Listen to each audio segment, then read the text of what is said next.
কারবালার করুণ কাহিনী কেমনে বলা যায়, কারবালার করুণ কাহিনী কেমনে বলা যায়।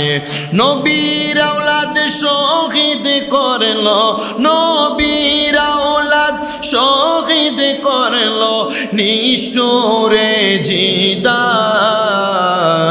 কারবালার করুণ কাহিনী কেমনে যায় বলেন, কারবালার করুণ কাহিনী। দয়াল নবী যেই গলেতে চুমো খেতেন দিনে রাতে, চুমো খেতেন দিনে রাতে। দয়াল নবী যেই গলেতে চুমো খেতেন দিনে রাতে, দয়াল নবী যেই গলেতে চুমো খেতেন দিনে রাতে। আর সেই গলেতে বিষের চুরি, সেই গলেতে বিষের চুরি সীমারে চালায়। কারবালার করুণ কাহিনী কেমনে বলা যায় বলো, কারবালার করুণ কাহিনী। মা ফাতেমার কান্নার সুরে বিশ্বভুবন হায় হায় করে, বিশ্বভুবন হায় হায় করে।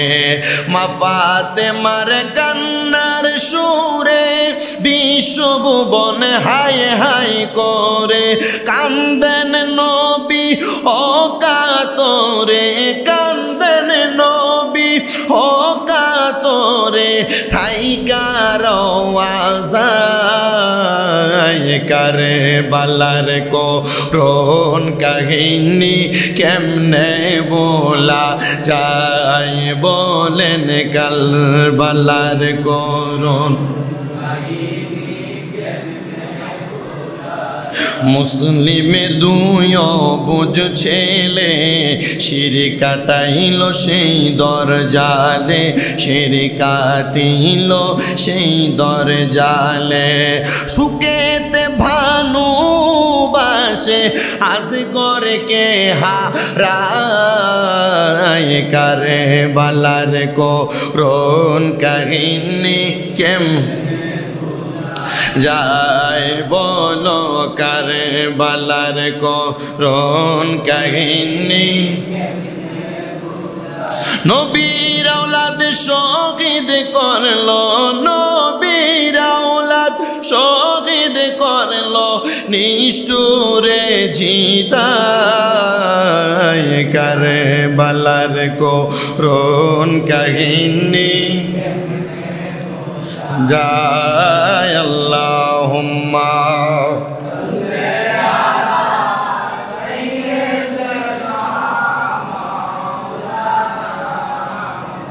ওয়া আলা আলি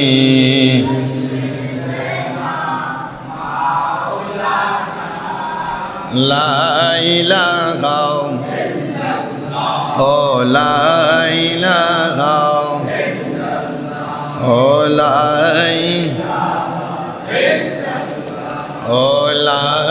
ইলাহা ও লা নামাজ রোজা সাইরো না, কেহ মা বাবার খেদমত সাইরো না। আমার নবীর দরদ হইল না, আমার নবীর, আমার নবীও তোমায় ভুলবে। লাই লাহ লাই লাহ লাই লা ইলাহা ইল্লাল্লাহু মুহাম্মাদুর রাসূলুল্লাহ সাল্লাল্লাহু আলাইহি ওয়াসাল্লাম। সবাই জবান খুলে মুহাব্বতের আওয়াজে পড়ি আলহামদুলিল্লাহ। মুআজ্জিজ সদরে মোহতারাম, দিগার দিনদার ইমানদার মুত্তাকিন, এই দৌলতপুর জামে মসজিদের সম্মানিত মুসল্লিনে কেরাম, আজকে পবিত্র মুহররমুল হারাম সম্মানিত মুহররম মাসের দ্বিতীয় জুমার নামাজে মহান আল্লাহ জাল্লা শানহু আমাদেরকে আসার বসার তৌফিক এনায়াত করেছেন।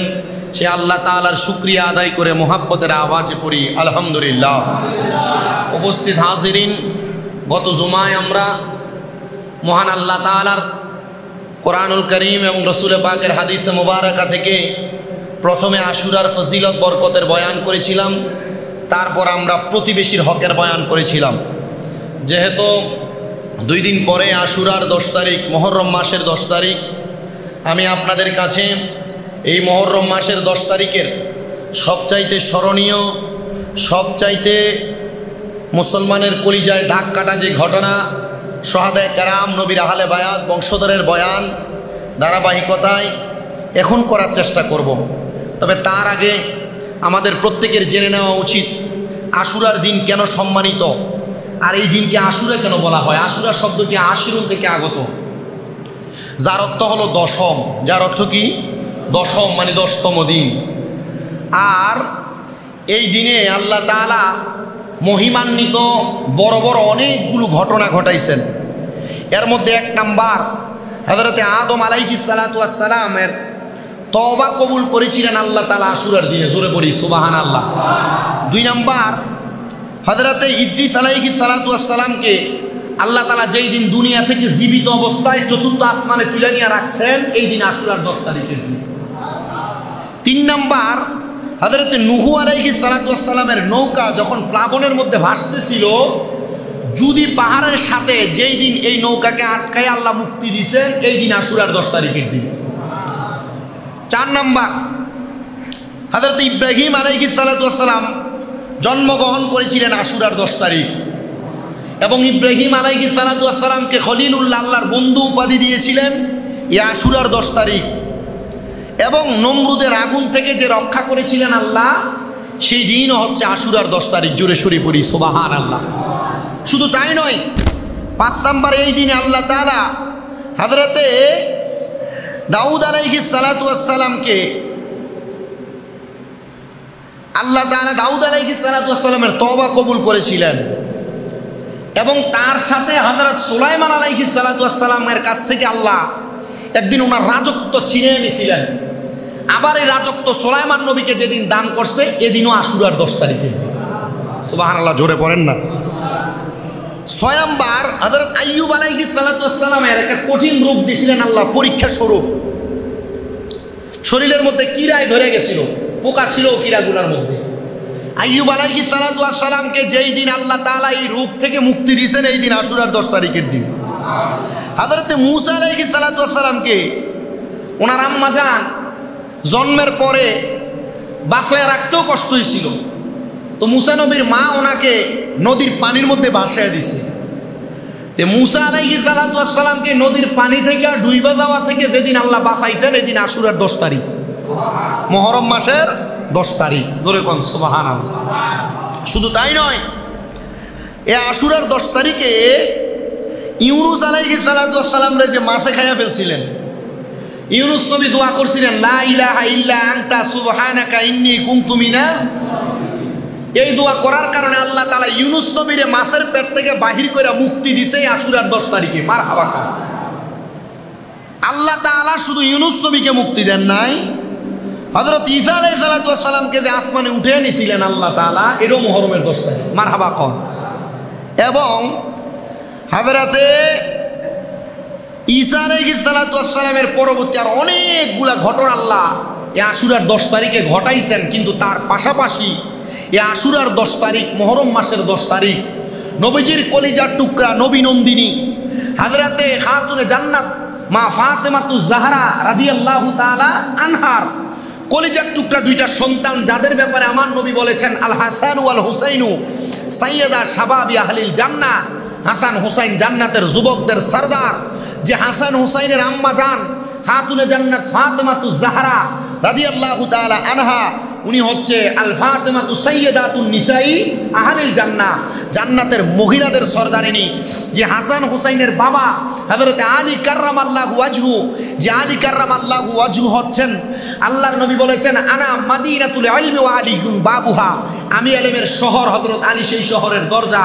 সেই কলিজার টুকরা মাওলা আলীর সন্তান ইমাম হাসান হুসাইন রাদিয়াল্লাহু তাআলা আনহুমা, এই দুই ভাইয়ের এক ভাই ইমাম হুসাইন রাদিয়াল্লাহু তাআলা আনহুকে ওই কারবালার ময়দানে যেই দিন শহীদ করা হয়েছে সেদিন হচ্ছে মুহররমের 10 তারিখের জন্য আশেক সুরে সুরে লিখেছে মুহররমের 10 তারিখে, মুহররমের 10 কি গটাইলেন রাব্বানা, হায়রে কি গটাইলেন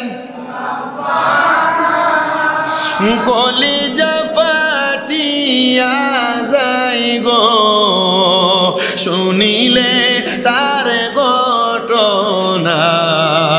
মুহররমের 10 কি গটাইলেন রাব্বানা, হায়রে কি গটাইলেন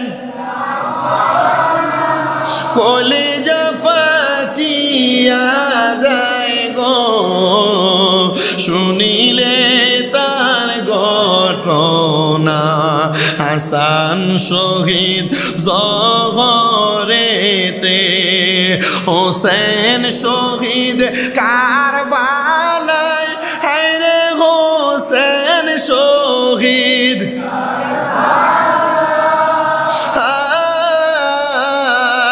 জয়নাল আবদিন হইল গো বন্দি, এজিদা রোজেল খানা।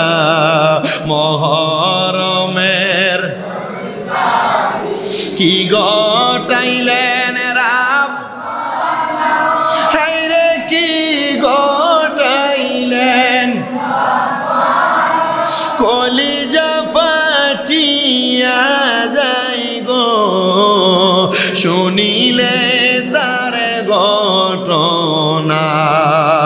ময়ূরনা ময়ূরনা রে জয়নাল, ময়ূরনা ময়ূরন তুমি জয়নাল, ময়ূরনা হায়রে তুমি জয়নাল, তুমি জয়নাল গেলে গো মারা, নবীর বংশ থাকবে না। আহারে দোল দোলের গোরা, সত্যি করে বলো না, হায়রে সত্যি করে বল, ইমামের শির কেমনে নিল, শোনাও তাহার বর্ণনা। আহারে লানতের সীমার দয়া কি তোর হইল না, ইমামের শির কাটিয়া নিলি, পাষাণ মন তোর গল না। কোথায় রইলেন মা জননী, জান্নাতবাসী ফাতেমা, তোমার পুত্র শহীদ হই গো, ফুরাতের ওই কারবালায়। মা ফাতেমা কেন্দে বলে, জান্নাতে আমার হৃদয় ফেটে যায়, আজ বুঝি সুখের আগুন লাগল, মা ফাতেমার কলিজায়। মুহররমের 10 কি গটাইলেন রাব্বানা, হায়রে কি গটাইলেন কলিজা ফাটিয়া যায় গো, শুনিলে তার। সবাই জবান খুলে মোহাব্বতের আওয়াজে পড়ি আলহামদুলিল্লাহ। মহান আল্লাহ জাল্লা শানুহু, আল্লাহ তাআলার ইবাদতের লক্ষ্যে আল্লাহর ঘরে মসজিদে আজকে আমরা এসেছি। আল্লাহর শুকরিয়া আদায় করার একটু তৌফিক আল্লাহ আমাদেরকে দিয়েছেন, আরেকবার করি আলহামদুলিল্লাহ। উপস্থিত হাজিরিন, মহান আল্লাহ তাআলা কুরআনুল কারীমের মধ্যে সূরা আহজাবের 33 নম্বর আয়াতে আল্লাহ তাআলা ঘোষণা করেছেন, বিসমিল্লাহির রহমানির রহিম, ইন্নামা ইউরিদুল্লাহু লিইয়ুযহিবা আনকুমুর রিজসা আহলাল বাইতি ওয়া ইউতাহহিরাকুম তাতহীরা। আপনারা বলেন, এই কুরআনুল কারীমের আয়াত যিনি বলেছেন তিনি কি? আল্লাহ তাআলার কুরআনুল কারীমের আয়াতের উপর দিয়ে কলম বসানোর মতো ক্ষমতা পৃথিবীর কোনো সাধারণ জনতার আছে? পৃথিবীর কোনো পাবলিকের আছে? কোনো আলেমের আছে? কারণ আল্লাহ এক, আল্লাহ আল্লাহ প্রদত্ত ক্ষমতায় ক্ষমতাশীল। আল্লাহ তাআলা কুরআনুল কারীমের মধ্যে বলেন, নিশ্চয়ই আল্লাহ তাআলা আহলে বায়াত থেকে সকল প্রকার অপবিত্রতা দূর করে আল্লাহ তাআলা তাদেরকে পবিত্র করতে চান। জোরে পড়ি সুবহানাল্লাহ। এখন আসেন, আহলে বায়াত কারা, তাদের পরিচয় কি, চিনবেন কিভাবে? রাহমাতুল লিল আলামিন নবীজির একটা হাদিসে মুবারাকা, যে হাদিস শরীফটা মুসলিম শরীফের 2য় খণ্ড 283 নম্বর পৃষ্ঠা 2524 নম্বর হাদিস। রাসূল সাল্লাল্লাহু আলাইহি সাল্লাম বলেন, শীত একবারে প্রচণ্ড শীতের সকালবেলা আমি আমার ঘর মোবারক থেকে বের হইয়া নবীজি রওজা মোবারক থেকে বের হইলে ঠিক ডান দিকের কর্নারে, যেদিকে কেবলা, কেবলা থেকে ডানের কর্নার বরাবর একটা রুট গেছে, যে রুটটা ঠিক বরাবর মসজিদে কুবার দিকে গেছে। যে কুবা মসজিদ এবং মদিনা শরীফের মাঝ বরাবর খাতুনে জান্নাত মা ফাতেমার বাড়ি এবং হযরতে আলী রাদিয়াল্লাহু তাআলা আনহু যে জায়গায় বিচার করতেন, আদালতে আলী যেই জায়গাকে বলে, আমি নিজে জিয়ারত করে আসছি সেই জায়গা। আল্লাহর নবী রাহমাতুল লিল আলামিন নবী তিনি বলেন, আমি সকালবেলা একবারে শীতের সকালবেলা মসজিদে কুবা রাস্তা ধরে রওনা করলাম। রওনা করার পরে আমি মসজিদে কুবার মধ্যে প্রত্যেক সোমবারে 2 রাকাত করে নামাজ আদায় করতাম। নবীজি যেই 2 রাকাত নামাজ প্রত্যেক সোমবারে মসজিদে কুবার মধ্যে আদায় করতেন, এরপরে আমার আল্লাহ তাআলা নবীর মাধ্যমে জানিয়ে দিলেন, এই কুবা মসজিদের মধ্যে কেউ যদি মাত্র 2 রাকাত নফল নামাজ আদায় করে, আল্লাহ তাআলা তার আমল নামার মধ্যে একটা কবুল মকবুল উমরা হজের সওয়াব দান করে দিবে। জোরে বলি সুবহানাল্লাহ।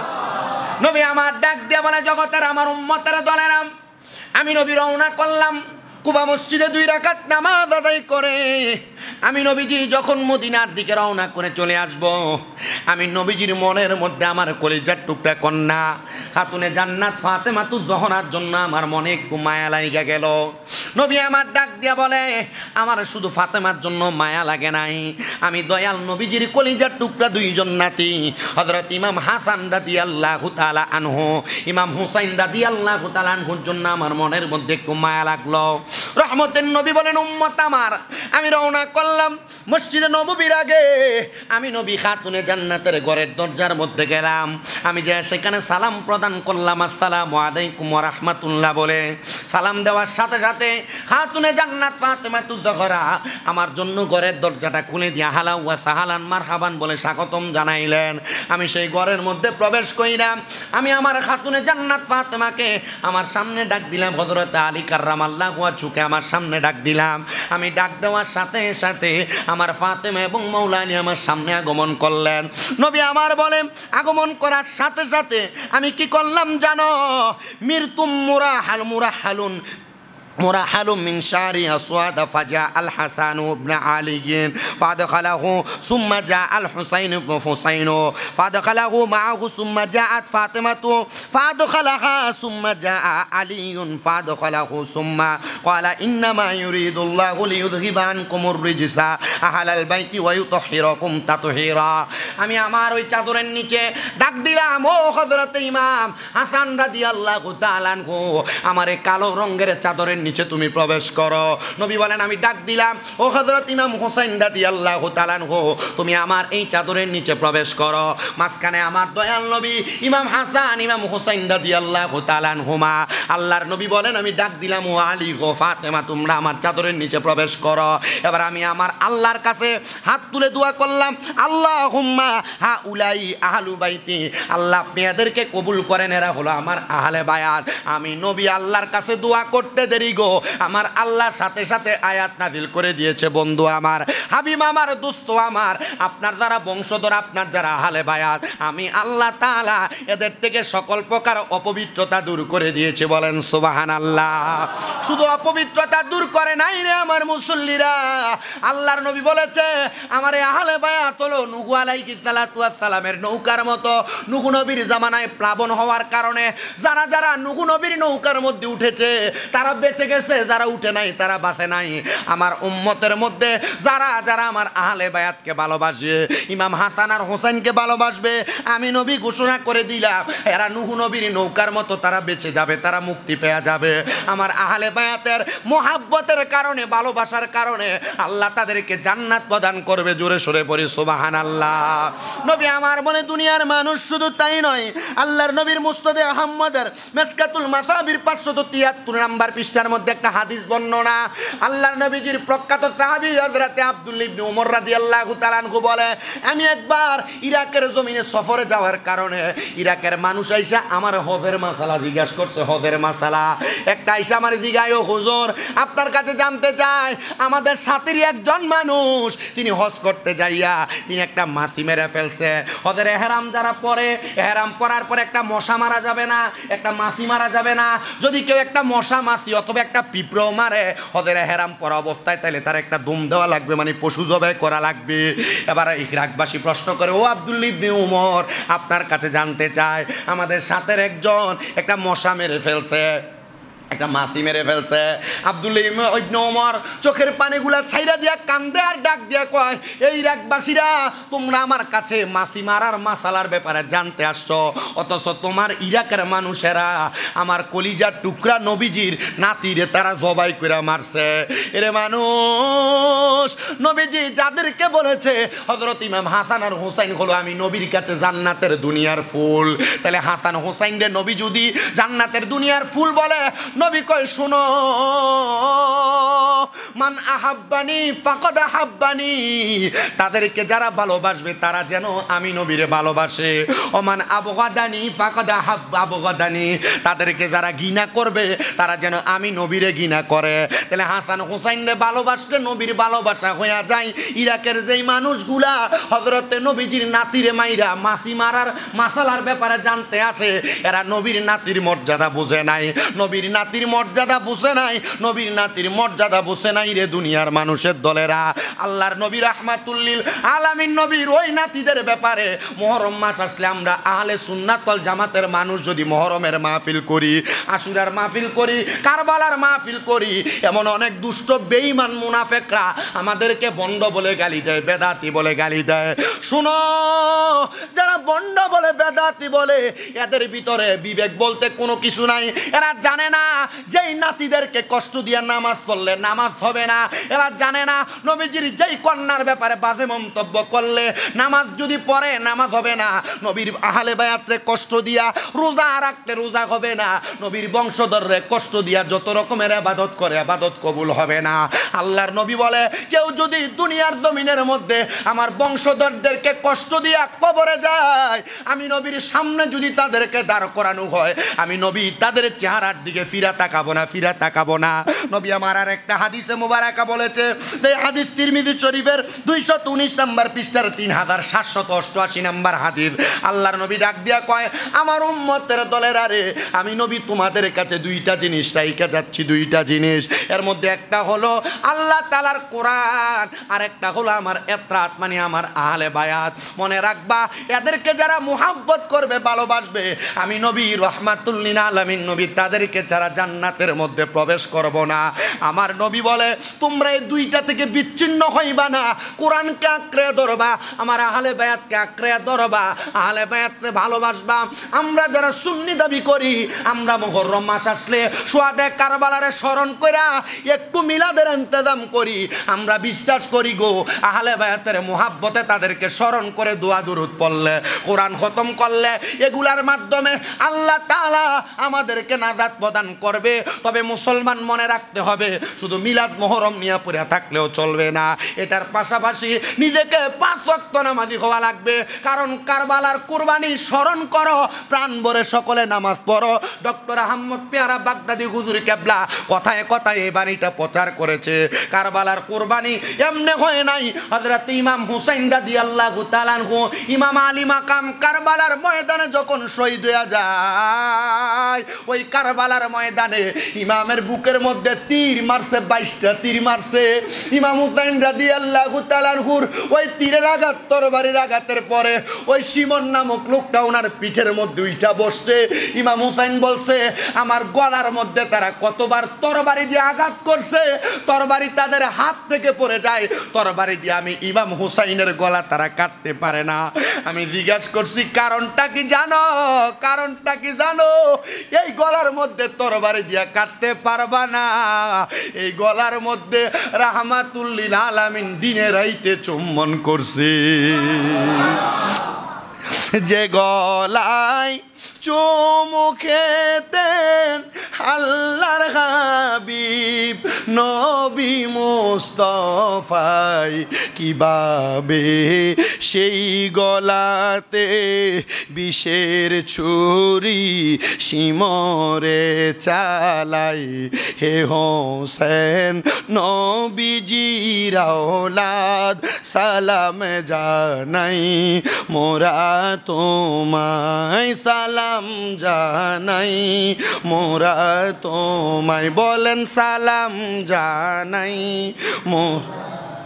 হে হোসেন নবীজির আওলাদ সালাম জানাই মোরা তোমায় জানি না কেমন করে ছিলেন নবী সোনার মদিনায় জানি না কেমন করে ছিলেন নবী সোনার মদিনায় যে সময় দুষ্ট ইজিদ হোসেনের গলায় তলোয়ার চালাই হোসেন নবীজির আওলাদ সালাম জানাই মোরা তোমায় যে মাথায় হাতে বুলিয়ে ঘুম পাড়াতেন আম্মা ফাতেমায় যে মাথায়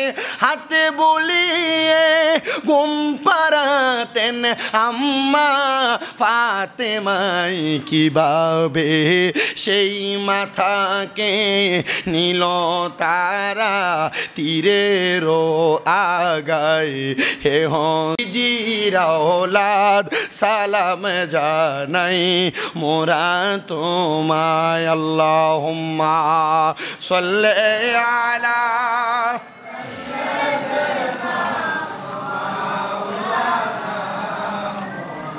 ওয়ালা আলি সাইয়্যিদিনা সবাই মোহাব্বতের আওয়াজে দুরূদ শরীফ পড়ি আল্লাহুম্মা সাল্লি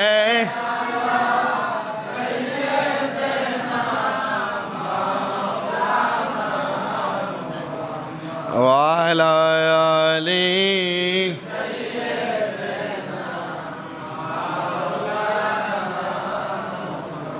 মুহররমের 10 তারিখে কি ঘটাইলেন রব্বানা কলিজা ফাটিয়া যায় গো শুনিলে তার ঘটনা আল্লাহ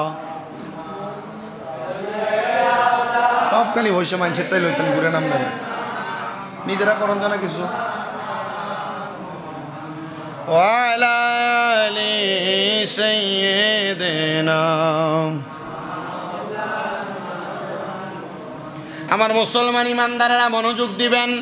ইমাম হুসাইন পাক রাদিয়াল্লাহু তাআলা আনহুর গর্দান মুবারক যখন আলাদা করার জন্য শিমন ওনার পিঠের মধ্যে বসেছিলেন, ইমাম হুসাইন বলছেন আমার গর্দান তোমরা কাটতে পারবা না, কারণ আমার গলা মুবারকের মধ্যে আমার নানা দিনের রাইতে চুমু খাইছে, কারণ রহমতের নবীর ঠোঁট মুবারক যেই জায়গার মধ্যে লাগছে এই জায়গা তরবারি দিয়ে কাটা যাবে না। জোরে পড়ি মারহাবা। তবে কাটতে পারবা, আমি 2 রাকাত নামাজ আদায় করব, সেই সময় পর্যন্ত অপেক্ষা করো। ইমাম আলী মাকাম ইমাম হুসাইন রাদিয়াল্লাহু তাআলা আনহু 2 রাকাত নামাজের জন্য নিয়ত করে দাঁড়াইছেন। 1 রাকাত নামাজ পড়ছেন, 2য় রাকাতে রুকু দিতেন, একটা সাজদা দিছেন। ইবনে জিয়াদ নামক লোকটা দূর থেকে ডাক দিয়ে কয়, ও আমার এজিদের দলেরা, তোমরা যে ইবনে হযরত ইমাম হুসাইন রে তোমরা নামাজের সুযোগ দিলা, ইমাম হুসাইন 2 রাকাত নামাজ যদি পরিপূর্ণভাবে শেষ করতে পারে, আল্লাহর কসম করে বলি ইমাম হুসাইনের তরবারি থেকে তোমরা কেউ বাঁচতে পারবা না, কারণ মুসলমানের শক্তি হলো আল্লাহু আকবরের ধ্বনি। ইমাম হুসাইন রাদিয়াল্লাহু তাআলা আনহু নামাজরত অবস্থায় 2য় সাজদার মধ্যে যাবে, ওনার গর্দানটা আলাদা করে ফেলছে। আর হযরতে আব্দুল ইবনে আব্বাস রাদিয়াল্লাহু তাআলা আনহু একটা হাদিস বর্ণনা করে, তিনি বলে যেদিন 10 মুহররম ইমাম হুসাইন রাদিয়াল্লাহু তাআলা আনহু কুফা নগরীতে কারবালার মধ্যে, আমি আব্দুল ইবনে আব্বাস কাবা শরীফের হাতিমে কাবার সাথে হেলাম দিয়ে একটু ঘুমাইছিলাম।